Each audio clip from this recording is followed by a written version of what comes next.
ចំពោះប្រព័ន្ធសុវត្ថិភាពរបស់ឃ្លាំងច្រកចូលតែមួយគត់ទៅកាន់ឃ្លាំងត្រូវបានការពារដោយស៊ីឡាំងដែកថែបទម្ងន់90តោន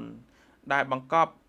នៅក្នុងស៊ុមដែកនិងបេតុងទម្ងន់140តោននៅពេលបិទវាបង្កើតបានជាការបិទជិតមិនឲ្យខ្យល់ចូលនិងទឹកចូលបានទេនៅពេលចាក់សោរួចរាល់របារដែកត្រូវបានបញ្ចូលនិងនាឡិកាកំណត់ពេលវេលានិងដំណើរការដើម្បីការពារការចូលរហូតដល់ថ្ងៃធ្វើការបន្ទាប់សុវត្ថិភាពគឺលើសពីទ្វារទៅទៀតជញ្ជាំងបេតុងនិងជម្រឹងដែកក្រាស់ៗព័ទ្ធជុំវិញឃ្លាំងហើយចលនានៅខាងក្នុងត្រូវបានត្រួតពិនិត្យជាបន្តបន្ទាប់ដោយកាមេរ៉ានិងឧបករណ៍ចាប់សញ្ញាចលនារាល់ពេលដែលមាសត្រូវបានគេយកចេញឬក៏ដាក់ចូលត្រូវតែមានមនុស្ស3នាក់នៅទីនោះគឺបុគ្គលិកឃ្លាំង2នាក់និងសាវនករផ្ទៃក្នុងម្នាក់